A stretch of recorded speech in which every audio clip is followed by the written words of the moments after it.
સ્વાધ્યાય 9.2 પ્રશ્ન number 9.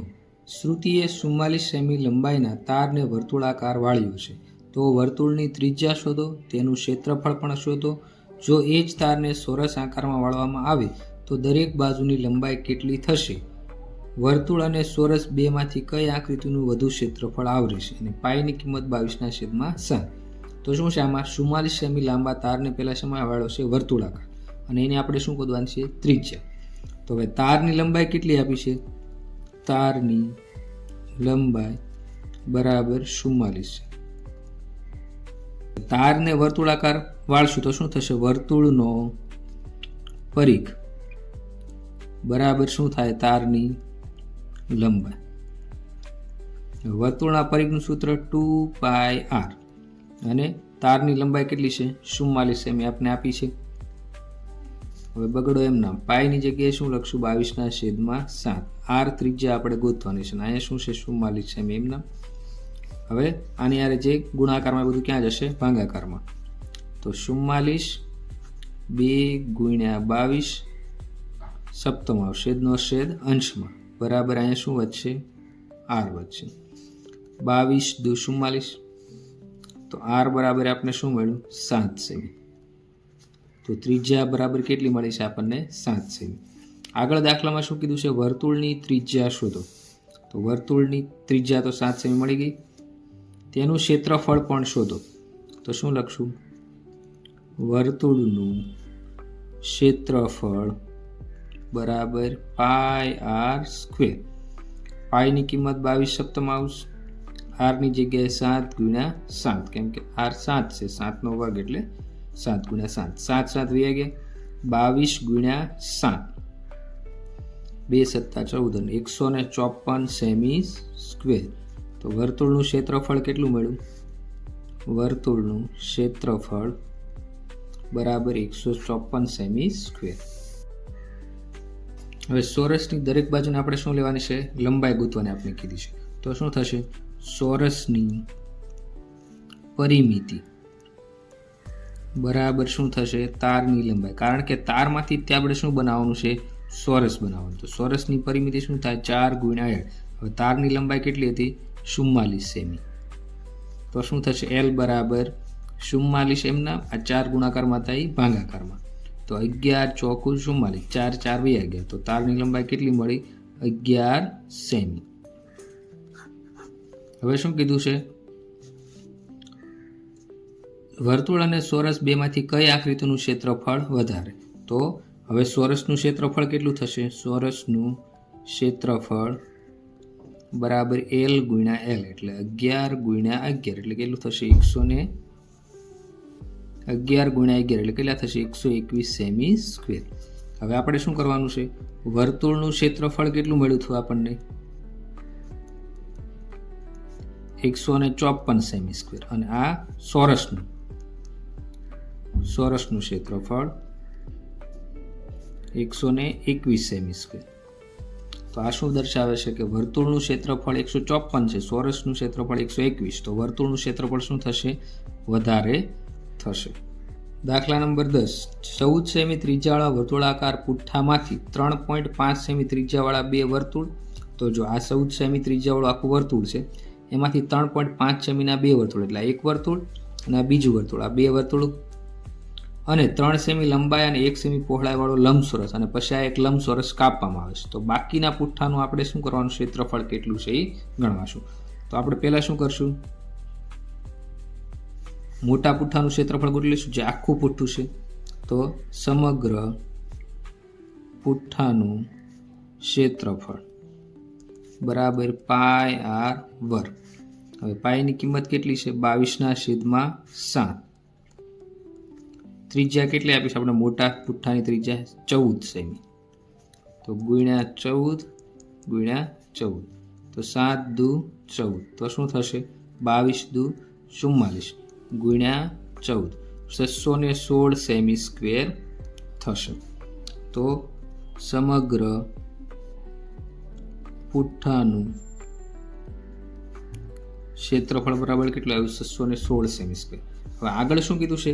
3.5 semi ત્રિજ્યાવાળા બે વર્તુળ અને 3 સેમી લંબાઈ અને 1 સેમી પહોળાઈવાળો લંબચોરસ કાપવામાં આવે. તો પહેલાં શું કરશું આપણે?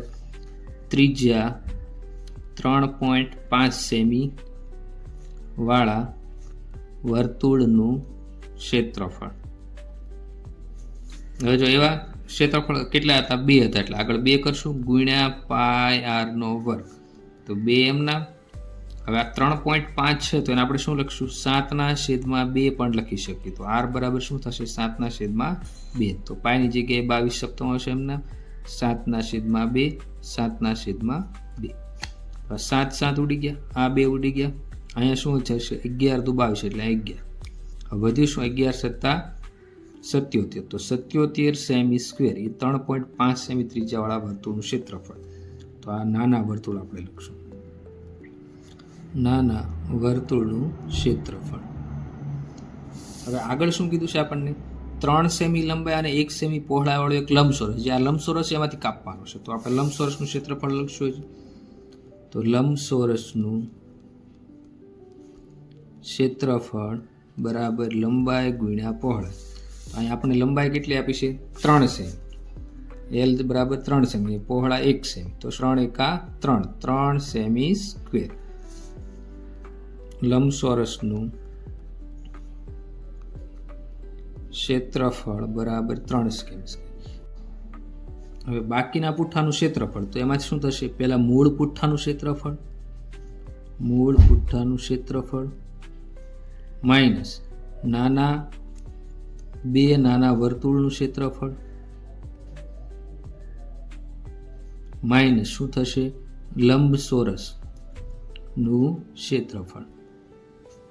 હવે મૂળ પુઠ્ઠાનું ક્ષેત્રફળ આપણે કેટલું મળ્યું? 616 માઇનસ 2 નાના વર્તુળનું ક્ષેત્રફળ 77 માઇનસ લંબચોરસનું ક્ષેત્રફળ 3 હતું. બાદ બાકી કરશો તો તમને કેટલું મળશે? 536 સેમી સ્ક્વેર. તો બાકીના પુઠ્ઠાનું ક્ષેત્રફળ કેટલું આવ્યું? બાકીના પુઠ્ઠાનું ક્ષેત્રફળ બરાબર 536 સેમી સ્ક્વેર. દાખલા નંબર 11. 6 સેમી બાજુવાળા ચોરસ આકારના એલ્યુમિનિયમ પતરામાંથી 2 સેમી ત્રિજ્યાવાળું વર્તુળ કાપવામાં આવે તો બાકીના પતરાનું ક્ષેત્રફળ કેટલું? તો આપણે પહેલાં શું કરશું? આ 6 સેમી ચોરસ આકારનું શું છે? એલ્યુમિનિયમનું પતરું. બધી બાજુ કેટલી છે? 6. એમાંથી 2 સેમી ત્રિજ્યાવાળું વર્તુળ આપણે શું કરવાનું છે? કાપી નાખવાનું. તો આની ત્રિજ્યા કેટલી છે? 2 સેમી. તો શું કરશું આપણે? પહેલાં કોનું ક્ષેત્રફળ મળશું આપણે? ચોરસનું. તો ચોરસનું ક્ષેત્રફળ બરાબર લંબાઈ ગુણ્યા લંબાઈ. હવે એલની કિંમત આપણે કેટલી આપી છે? 6 સેમી. તો 6 ગુણ્યા 6, તો ક્ષેત્રફળ કેટલું થઈ ગયું? 36 સેમી સ્ક્વેર. તો ચોરસનું ક્ષેત્રફળ બરાબર 36 સેમી સ્ક્વેર. હવે આગળ શું કીધું છે? 2 સેમી ત્રિજ્યાવાળું વર્તુળ કાપવામાં આવે તો વર્તુળનું ક્ષેત્રફળ મેળવવું પડશે. વર્તુળનું ક્ષેત્રફળ બરાબર પાય r સ્ક્વેર. પાયની કિંમત 22 સપ્તમાંશ. ત્રિજ્યા કેટલી આપી છે તમને? 2 સેમી. તો 2 ગુણ્યા 2. તો હવે આનો શું થશે? ગુણાકાર. 22 × 44, 44 × 88, 88/7. તો આનો તમે ભાગાકાર કરશો એટલે 12.58 સેમી સ્ક્વેર. તો આ શું મળ્યું છે? વર્તુળનું ક્ષેત્રફળ. હવે શું કરવાનું છે આપણે? બાકીના પતરાનું ક્ષેત્રફળ, બાકીના પતરાનું ક્ષેત્રફળ. તો બરાબર શું થાય? જો ચોરસમાંથી આપણે શું કર્યું છે? વર્તુળ કાપ્યું. તો શું કરશું આપણે? ચોરસના ક્ષેત્રફળમાંથી વર્તુળનું ક્ષેત્રફળ બાદ કરશું. ચોરસનું ક્ષેત્રફળ માઇનસ વર્તુળનું ક્ષેત્રફળ. ચોરસનું ક્ષેત્રફળ આપણે કેટલું મળ્યું હતું? 36 સેમી સ્ક્વેર. વર્તુળનું 12.28. તો 36 માઇનસ 12.58, સોરી, 23.42 સેમી સ્ક્વેર. તો બાકીના પતરાનું ક્ષેત્રફળ 23.42 અથવા 41 સેમી સ્ક્વેર. 12મો પ્રશ્ન શું છે? એક વર્તુળનો પરિઘ 31.4 સેમી. તો શું લખશું? પરિઘ બરાબર 31.4 સેમી છે. તેની ત્રિજ્યા અને ક્ષેત્રફળ ગોતો. તો આપણે પહેલાં ત્રિજ્યા મેળવશું. તો પરિઘ બરાબર શું છે? 2πr. હવે પરિઘ 31.4 એમના, 2 એમના, પાઈની કિંમત 3.14 કીધી, તો 3.14 અને r એમનામ રહેશે. હવે r સાથે ગુણાકારમાં છે, બધું ક્યાં જશે? ભાગાકારમાં. તો 31.4 છેદમાં 2 ગુણ્યા 3.14 અને અહીંયા શું વધશે? r વધશે. હવે જો 31.4 તો પોઈન્ટ પછી એક આંકડો એટલે 314 છેદમાં કેટલા? આ બગડો એમ રાખશું, એના છેદમાં કેટલા આવશે? 10. પછી અહીં 3.14 પોઈન્ટ પછી બે આંકડા, તો 314 છેદમાં કેટલા મૂકશું આપણે? 100. તો છેદનો છેદ ક્યાં જશે? અંશમાં. હવે સરખું છે, આપણે શું કરશું? ઉડાડી દઈશું. તો 314 ઉડી ગયા, આ શૂન્ય ઉડી ગયું, આ શૂન્ય ઉડી ગયું. 10ની જગ્યાએ 5 ગુણ્યા 2, તો 2 ઉડી ગયા. તો ત્રિજ્યા કેટલી મળી? r બરાબર 5 સેમી. ત્રિજ્યા 5 સેમી. આગળ આપણે વર્તુળનું ક્ષેત્રફળ કીધું, તો વર્તુળનું ક્ષેત્રફળ બરાબર πr². પાઈની કિંમત 3.14, r 5 ગુણ્યા 5, કેમ કે rનો વર્ગ છે.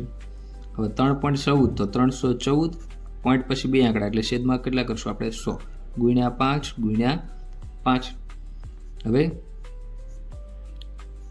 25 ચોકું 100 થશે અને આ 50 25 એટલે આ બે ઉડી ગયું. તો શું વધ્યું? 314 ભાગ્યા 4.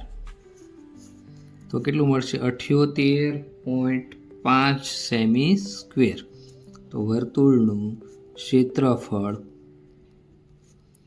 બરાબર 78.5 સેમી સ્ક્વેર. દાખલા નંબર 13. એક વર્તુળાકાર ફૂલનો બાગ ચારે બાજુ 4 મીટર પહોળા રસ્તાથી ઘેરાયેલો. તો આ વર્તુળ છે અને એની ફરતે શું છે? 4 મીટર લંબાઈનો બાગ છે. બાગનો વ્યાસ 66 મીટર. તો અંદરનો જે બાગ છે એનો વ્યાસ કેટલો છે? 66 મીટર. તો રસ્તાનું ક્ષેત્રફળ કેટલું? તો હવે જો બાગનો વ્યાસ કેટલો છે? બાગનો વ્યાસ બરાબર 66 મીટર છે. હવે ફરતો જે રસ્તો છે રસ્તાનો, તો ગોળ રસ્તાનો વ્યાસ, તો એમાં શું થશે? આ 66 મીટર જે બાગનો વ્યાસ છે તો આવશે જ તે, વત્તા આ બાજુનો 4 મીટરનો બાગ અને આ બાજુનો 4 મીટર, તો +4 તો ટોટલ 66 ને 4 70, 70 ને 4 74 મીટર. 74 મીટર વ્યાસ થઈ ગયો. તો હવે બાગનો વ્યાસ કેટલો હતો? 66 મીટર. હવે બાગની ત્રિજ્યા એને આપણે r2 કહી દઈએ, તો એ કેટલી થશે? 66 મીટર. વ્યાસ છે તો ત્રિજ્યા, વ્યાસનું અડધું શું થશે? ત્રિજ્યા. તો 66/2 મીટર આ એની ત્રિજ્યા થઈ ગઈ. હવે ગોળાકાર રસ્તાની ત્રિજ્યા, તો શું એનો વ્યાસ કેટલો હતો? 74 અને ભાગ્યા શું થશે? 2, કેમ કે ત્રિજ્યા વ્યાસની અડધી થશે. તો 74/2 મીટર થશે. હવે રસ્તાનું ક્ષેત્રફળ મેળવવું છે તો પહેલાં આપણે વર્તુળના ક્ષેત્રફળમાંથી રસ્તાનું ક્ષેત્રફળ શું કરવું પડશે? બાદ કરવું પડશે. પહેલાં આપણે બાગનું ક્ષેત્રફળ બરાબર πr². તો પાઈની કિંમત 3.14.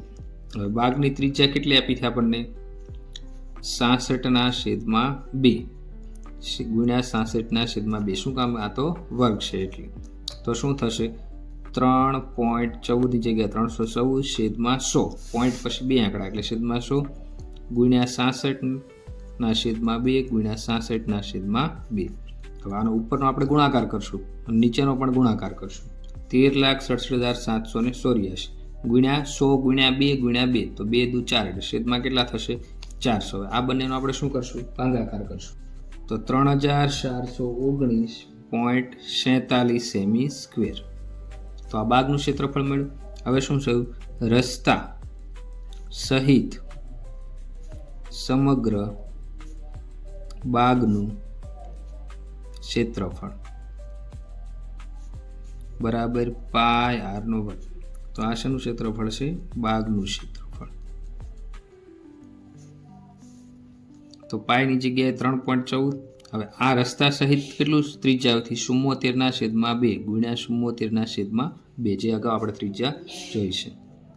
હવે આ બધાનો શું કરશું આપણે ગુણાકાર અને કેટલા વડે ભાંગશું 4 વડે 2 દુ કેટલા થશે 4 તો 17,194.64 ભાંગ્યા કેટલા કરવાના છે આપણે 4 તો 4,298.67 સેમી સ્ક્વેર તો રસ્તા સહિત સમગ્ર બાગનું ક્ષેત્રફળ મળ્યું આપણને. હવે આપણને શું કીધું છે ખાલી રસ્તાનું ક્ષેત્રફળ તો રસ્તાનું ક્ષેત્રફળ મેળવશું આપણે ખાલી તો રસ્તાનું ક્ષેત્રફળ એટલે સમગ્ર બાગ સહિતનો જે હતો એનું ક્ષેત્રફળ અને એમાંથી બાગનું ક્ષેત્રફળ આપણે બાદ કરશું તો સમગ્ર રસ્તા સહિત બાગનું ક્ષેત્રફળ માઇનસ શું કરશું બાગનું ક્ષેત્રફળ એટલે આપણે જે ફરતે રસ્તો હતો એનું ક્ષેત્રફળ મળશે તો સમગ્ર રસ્તા સહિત બાગનું ક્ષેત્રફળ કેટલું હતું 4,298.67 માઇનસ 3,419.4 જે આપણે શું હતું બગીચાનું ક્ષેત્રફળ મળ્યું છે તો આ બંનેને આપણે શું કરશું બાદ બાકી 879.2 સેમી સ્ક્વેર તો એ શું મળ્યું રસ્તાનું ક્ષેત્રફળ તો આ રીતે રસ્તાનું ક્ષેત્રફળ કેટલું મળ્યું 879.2 સેમી સ્ક્વેર.